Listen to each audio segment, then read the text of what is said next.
So hi and welcome back. My name is Kirsten and today I'm doing something a little bit different, and I'm going to be chatting about the Woolly Good gathering that took place in Edinburgh at the beginning of April at Central Hall, and also with some events happening at Edinburgh Printmakers. And I just want to take you through the weekend, the classes I attended, and just give you a bit of information about what was going on. Now, on the Friday morning, I was really lucky and I managed to get a dyeing workshop, and this was run by Lisa from the Love of Yarn yarn shop over in Glasgow, and she also does dyeing classes at the studio as well, if that's something you're interested in. And we did a couple of different techniques. The first one we used was hot dip dyeing, and we were given three colours, which were cyan, yellow and pink, and we were using these to dye assortment of mini skeins and see what kind of combinations and everything we could come up with. And this hot dip method means that you've got all three of the things you need for dyeing in one simple step. You've got the mordant, which the yarn's been soaking in, you've got the dye, and you've got heat. So that was a really, really simple way, and we were just playing around. And as you can see, I was left with colours, I mixed them, I came up with my own concoctions. So you can see here I managed to make a teal, I managed to make a red, I made a blue, and I managed to make some unmentionable thing that I'm honestly not sure what colour that was. Let's just say that was probably some murky shade of blue, green, purple or something like that. But this is what happens when you leave me with colour. Now you can see this is a shot of everyone who was doing the workshop, all the different colour combinations we were getting, and it's amazing how many colours you can just get from those three. But it was so much fun, a lot of laughter, a lot of envious little looks from one person's yarn to another. And these were the mini skeins I dyed, so I've got 5. 3 are very much in what I would call my colourway, and the other 2 are a bit more of experiments. And then Lisa, for the last part of the class, Lisa did a demonstration of semi-solid dyeing, and this is with the pink that we were using, and this is just a single skein being dyed up in this really, really vivid colour. Absolutely glorious. So what she's done is she's got the dye diluted in the pot that you can see there, and that's been heated up. And so she's just dipping it in, making sure the yarn is fully coated in the dye, and then this was taken across to the sink and rinsed.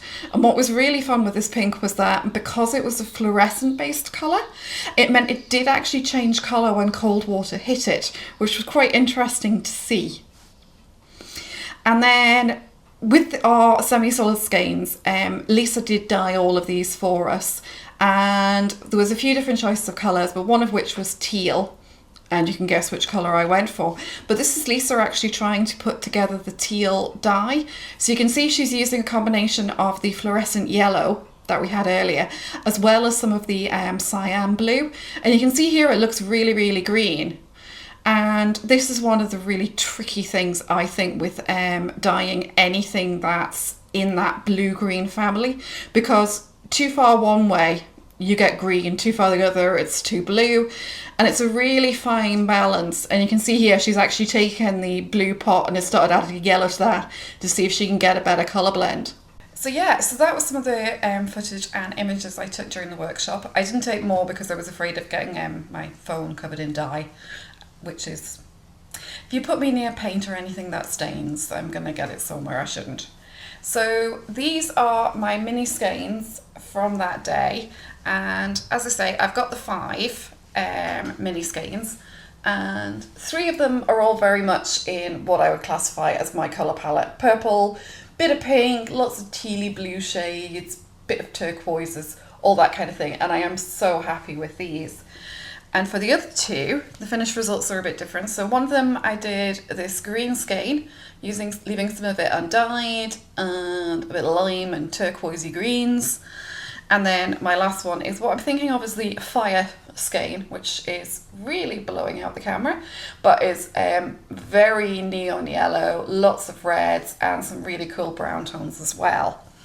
And then the semi-solid is this. And this was one that was demonstrated to us, and this was the teal colourway that we could pick from. There were a few different ones we could choose, and when they said teal, it was like, I want teal. Although I have to say the purple and the hot pink also came out absolutely stunning. So I was tempted by those as well, but I'm very happy with this one. And I'm not sure if I said it earlier, but all of these are in the For Love of Yarn Platinum Sock Base, which is a merino nylon blend. And they're all very, very squishy. So I've got 100 grams of the semi-solid, and all of the mini skeins are 20 grams each. Now, while the workshops were taking place at Edinburgh Printmakers, the marketplace was at Central Hall, and this was held over 2 floors of the building. All of it was completely accessible. There were lifts and everything. There were quiet rooms, there were seating spaces, and there were several rooms just filled with lots and lots of different fibre artists and different types of vendors. So most of them were in the auditorium on what was like the first floor, but there was also a side hall and the 2 rooms upstairs.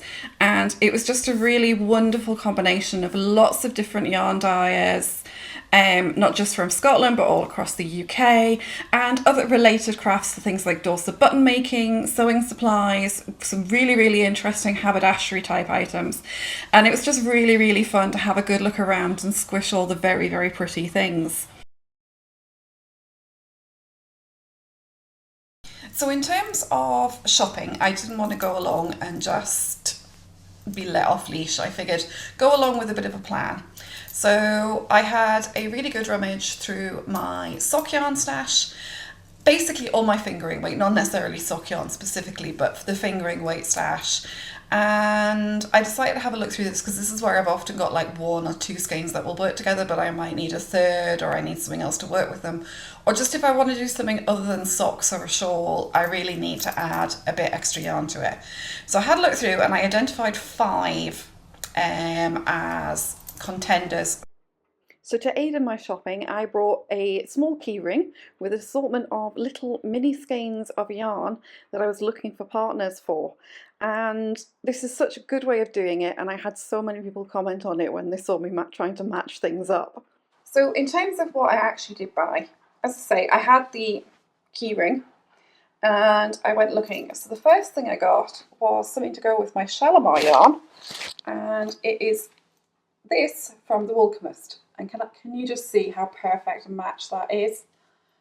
Absolutely glorious. And this is their brushed merino lace, which is a merino nylon blend, and it's incredibly soft, it's incredibly fluffy. It has a very, very different feel to mohair, but I'm thinking I have 200 grams of the Shalimar, which is about 800 meters, and there's 600 meters on here.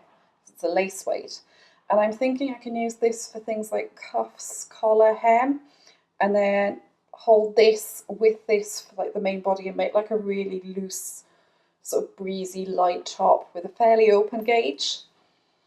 I do have a couple of balls of Rowan Kid Silk Haze in a silvery steel grey kind of colour.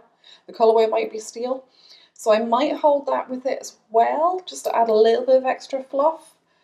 But if I do that, I will need another ball of it, and I don't know if that colourway is still made. But I would also probably have to swatch just to see how the colours work. But yeah, I mean, how perfect is that? Absolutely love that. And that's a new to me dyer as well, and they're based in Scotland. And then the next one I got was for the Rusty Ferret doll. Now this was the one I was using for my twisted t-shirt, but it was too peach with the grey, it looked wrong. But I really want to use this in like a vest top, and I was thinking maybe something striped. And I found this at Mamie and Florrie. And again, let's just hide you. Look how perfect that is. It's absolutely brilliant. It's got the same sort of pinky undertone. Some of the pinks match. It's got a bit of orange in it, splatters of red and deeper pinks. And yeah, it's just absolutely glorious. So yeah. So that's the merino nylon. This is BFL nylon, but that doesn't really bother me. Yeah, and I've got 100 grams of that. So I should be able to get like a nice little vest top out of that, I think. And just stripe that together. So yeah, really, really happy with that one as well.